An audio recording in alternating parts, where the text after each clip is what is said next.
Sir ಇದು ಮಲೆನಾಡಿನ ಒಂದು ಟಿಪಿಕಲ್ ಹೌಸ್ ಯಾವ ರೀತಿ ಇರುತ್ತೆ ಅನ್ನೋಂಥದ್ದನ್ನು ನಾನು ತೋರಿಸ್ತಾ ಹೋಗ್ತೀನಿ ನಿಮಗೆ.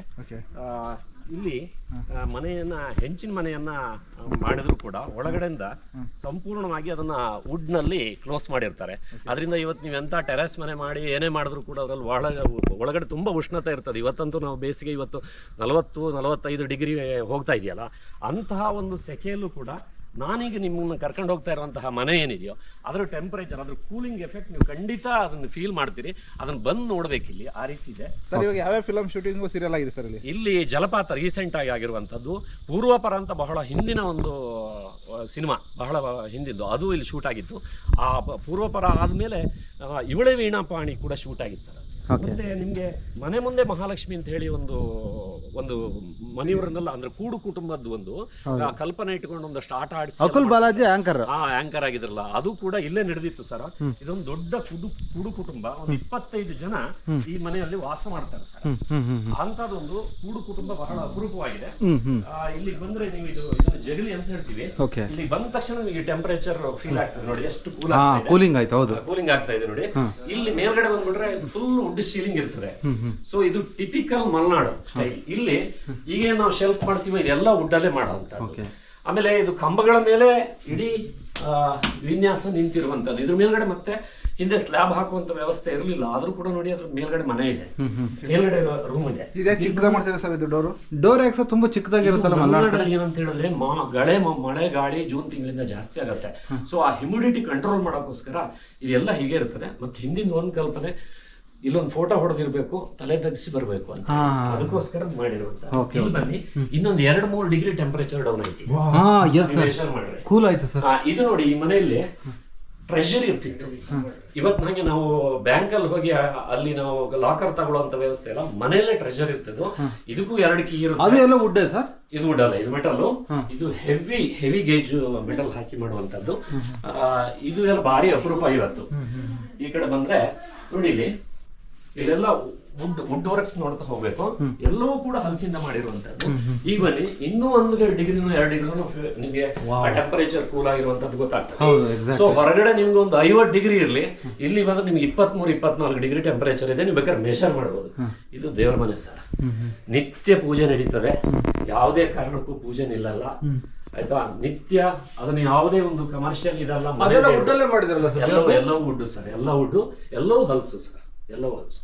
ಈ ಕಡೆ ಬನ್ನಿ, ಇಲ್ಲಿ ಒಳಗೆ ಬಂದ್ರೆ ಇದು ಭೋಜನ ಶಾಲೆ.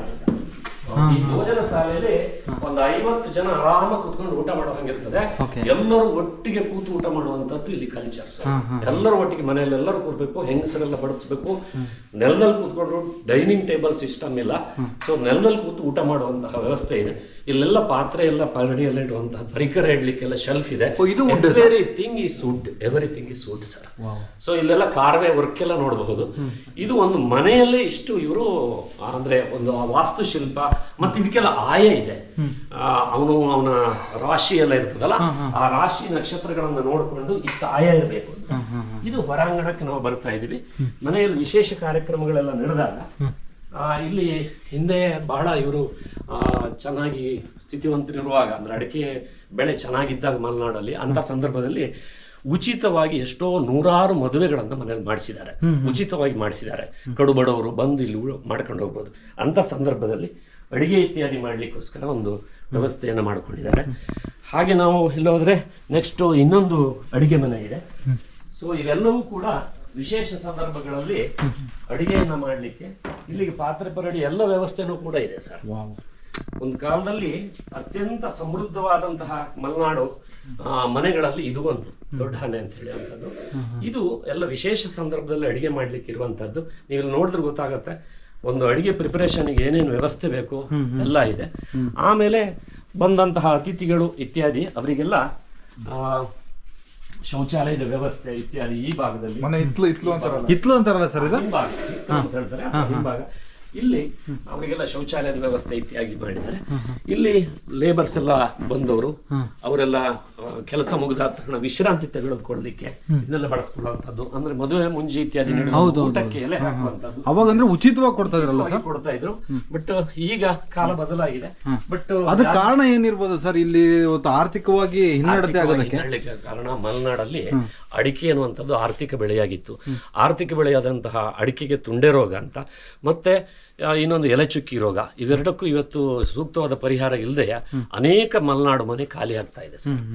ಎಲ್ಲ ಹೋಮ್ ಸ್ಟೇಗಳು ಬರ್ತಾರೆ, ಎಲ್ಲ ಹೋಮ್ ಸ್ಟೇ ಕನ್ವರ್ಟ್ ಆಗ್ತಾ ಇದೆ. ಬಟ್ ಇವರಿನ್ನೂ ಹೋಮ್ ಸ್ಟೇ ಲೆವೆಲ್ಗೆ ಹೋಗಿಲ್ಲ. ಆದ್ರೆ ಯಾರಾದ್ರೂ ಒಂದು ಮಿನಿಮಮ್ ಹಣ ಹಾಕಿ ನಾನು ಮದುವೆ ಮಾಡ್ಕೊಂಡು ಹೋಗ್ತೀನಿ ಅನ್ನೋದಿದ್ರೆ ಇವರನ್ನು ಸಂಪರ್ಕ ಮಾಡಿ ಅವರಿಂದ ಮಾತುಕತೆ ಮಾಡಬಹುದು. ನಾವು ಕೆಳಗಡೆ ಅವ್ರದ್ದು ನಂಬರ್ನ ಡಿಸ್ಪ್ಲೇ ಮಾಡ್ತೀವಿ. ಅದನ್ನ ಸಂಪರ್ಕ ಮಾಡಿದ್ರೆ ಅವರಿಗೆ ನೆಗೋಷಿಯಬಲ್ ಆಗೋ ಹಾಗಿದ್ರೆ ಅದು ಮಾಡಬಹುದು. ಯಾಕಂದ್ರೆ ಹೆಚ್ಚಿನ ಕಮರ್ಷಿಯಲ್ ವ್ಯವಹಾರ ಇರುತ್ತಿಲ್ಲ. ನಾವು ಹೀಗೆ ಹೋದ್ರೆ ಮತ್ತೆ ನಾವು ಮೊದಲ ಪ್ರಾರಂಭ ಬಂದ್ವಲ್ಲ ಅದೇ ಜಗುಲಿಗೆ ಬರ್ತೀವಿ. ಜಗುಲಿಯ ಪಕ್ಕದಲ್ಲಿ ಹಿಂದೆ ಅಡಿಕೆ ಇತ್ಯಾದಿ ಕೊಯ್ಲು ಮಾಡ್ಲಿಕ್ಕೆ ಬಳಸುವಂತಹ ಕೊಟ್ಟಿಗೆಗಳಿದ್ದು, ಇದನ್ನ ನಾನು ಹೇಳಿದ್ನಲ್ಲ, 106 ಜನ ಮದುವೆ ಮಾಡಿದಂತಹ ಪುಣ್ಯಭೂಮಿ ಸರ್ ಇದು. ಅನೇಕ ಬಡವರು ಇಲ್ಲಿ ಇವರದ್ದೇ ಹಲಸಿನ ನಾಟದಲ್ಲಿ ಮಂಟಪ ಇದೆ, ರೆಡಿ ಮಂಟಪ. ಅಂದ್ರೆ ಅವರೇ ಅದಕ್ಕೆಲ್ಲ ಕಾರ್ವೆ ಮಾಡಿಸಿ ವರ್ಕ್ ಮಾಡಿರುವಂತದ್ದಿದೆ. ಅದನ್ನ ಸೆಟ್ ಮಾಡಿ ಕೊಡ್ತಾ ಇದ್ರು. ಇಲ್ಲಿ ಚಪ್ಪರ ಹಾಕ್ಲಿಕ್ಕೆ ಕಂಬಗಳು ಕಾಣ್ತದಲ್ಲ, ಅದಕ್ಕೆ ಚಪ್ಪರ ಹಾಕ್ತಾ ಇದ್ರು. ಆ ಚಪ್ಪರ ಹಾಕಿ ಅದ್ರಲ್ಲಿ ಮದುವೆ ವ್ಯವಸ್ಥೆ ಮಾಡ್ಕೊಡ್ತಿದ್ರು. ಇವತ್ತಿಗೂ ಬೇಡ್ಕೊಂಡವ್ರ ಹತ್ರ ಮಾಡ್ಕೊಡ್ತಾ ಇದ್ದಾರೆ. ಪಾಪ ಇವರಿಗೆ ಎಷ್ಟೇ ಕಷ್ಟ ಇದ್ರು ಕೂಡ ಆ ಧರ್ಮ ವಿಚಾರದಲ್ಲಿ ಯಾವುದನ್ನು ಅವರು ಇದನ್ನ ಆರ್ಥಿಕವಾಗಿ ಅದ್ ನೋಡ್ತಾ ಇಲ್ಲ. ಇದು ಅಂತ ಸಂದರ್ಭ ಆದಾಗ ಆ ಮದುವೆಯನ್ನ ವೀಕ್ಷಣೆ ಮಾಡ್ಕೊಳ್ಳಿಕ್ಕೆ ಹೆಣ್ಮಕ್ಳು ಕೂರುವಂತಹ ಜಾಗ. ಆ ಪುರುಷರೆಲ್ಲ ಆ ಕಡೆ ಕೂತ್ಕೊಳ್ತಾರೆ, ಎದುರುಗಡೆ ಕೂತ್ಕೊಳ್ತಾರೆ, ಹೆಣ್ಮಕ್ಳೆಲ್ಲ ಈ ಕಡೆ ಕೂತ್ಕೊಳ್ತಾರೆ. ಇವತ್ತು ನಾಗ ಸನ್ಯಾಸಿಗಳು ಕೂಡ ತುಂಬಾ ಜನ ಇವತ್ತು ಬಂದು ಇಲ್ಲಿ ಭೇಟಿ ಆಗುವಂತದನ್ನು ನಾವು ನೋಡ್ತಾ ಇದೀವಿ ಸರ್.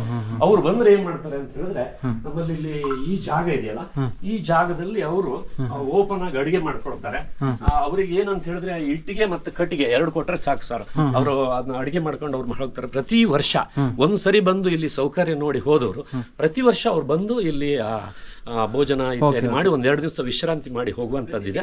ಅದು ಯಾವುದು ಕೂಡ ಕಮರ್ಷಿಯಲ್ ಅಲ್ಲ ಸರ್. ನಾನು ಇನ್ನೊಂದು ಏನ್ ಗೊತ್ತಾ ಸರ್, ಈ ನಾಗಸಾಧುಗಳು ಒಂದು ಪ್ಲೇಸ್ ಹೋಗ್ತಾರೆ ಅಂತಂದ್ರೆ ಆ ಸ್ಥಳದ ಪಾವಿತ್ರತೆ ನೋಡೇ ಹೋಗೋದು. ಎಲ್ಲೆಲ್ಲೂ ಇದ್ರೆ ಮಾತ್ರ ಸರ್, ಅದು ಶುಚಿತ್ವ ಇದ್ರೆ ಮಾತ್ರ ಅವ್ರು ಆ ರೀತಿ ಹೋಗುವಂತದ್ದು. ಯಾಕಂತ ಹೇಳಿದ್ರೆ ಅವರ ಒಂದು ಕಟ್ಟುಪಾಡುಗಳು, ಜೀವನ ಶೈಲಿ ಇದೆಯಲ್ಲ, ಅದಕ್ಕೆ ಎಲ್ಲೂ ದೋಷ ಆದ್ರೂ ಕೂಡ ಅದು ನಾಗಸನ್ಯಾಸಿ ಹೆಸರೇ ಹೇಳತ್ತೆ, ಅದು ಪವಿತ್ರ ಇದ್ರೆ ಮಾತ್ರ ಅದನ್ನ ಕಾಪಾಡಿಕೊಂಡಿದ್ದಾರೆ ಅನ್ನೋ ದೃಷ್ಟಿಯಿಂದ ಬಂದಿದ್ದಾರೆ.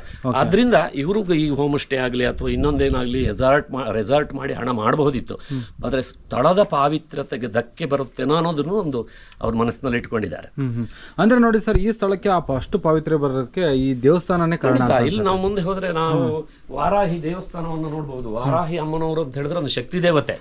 7 ಜನ ಶಕ್ತಿ ದೇವತೆಗಳಲ್ಲಿ ಬ್ರಾಹ್ಮಿ, ವಾರಾಹಿ, ಆಮೇಲೆ ವೈಷ್ಣವಿ, ಇವರೆಲ್ಲ ಬರ್ತಾರೆ. ಒಟ್ಟು 7 ಜನ ಬರ್ತಾರೆ. ವಾರಾಹಿ ಕೂಡ ಅದು ದಕ್ಷಿಣ ಭಾರತದಲ್ಲಿ ಹೆಚ್ಚು ಭಕ್ತಿಯಿಂದ ಪೂಜಿಸುವಂತಹ ಶಕ್ತಿ ದೇವತೆಯಲ್ಲಿ ವಾರಾಹಿ ಕೂಡ. ಇದು ಕರ್ನಾಟಕದಲ್ಲಿ ಇದು ಒಂದೇ ಇರೋದು ಸರ್.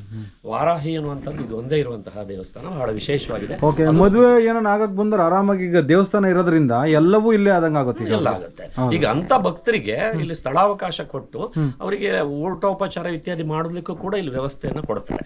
ಮತ್ತೆ ಇಲ್ಲಿ ಫ್ರೀ ಲ್ಯಾಂಡ್ ಇದೆ ಸರ್. ಯಾರಾದ್ರೂ ಬಂದು ಈಗ ಅವರು ಬೈಕ್ ನಲ್ಲಿ ರ್ಯಾಲಿ ಮಾಡ್ಕೊಂಡು ಹೋಗ್ತಾ ಇರ್ತಾರೆ ಅಂತ ತಿಳ್ಕೊಳ್ಳಿ, ಇಲ್ಲಿ ಬಂದೊಂದು ಶೆಡ್ ಹಾಕೊಂಡು ನಾವು ಇರ್ತೀವಿ ಅಂತ ಹೇಳಿದ್ರೆ ಅವ್ರಿಗೆ ಬೇಕಾಗುವಂತಹ ವ್ಯವಸ್ಥೆಯನ್ನ ಕೊಡುವಂತಹದ್ದು ಕೂಡ ಇವ್ರು ಮಾಡ್ಲಿಕ್ಕೆ ಶಕ್ತರಿದ್ದಾರೆ.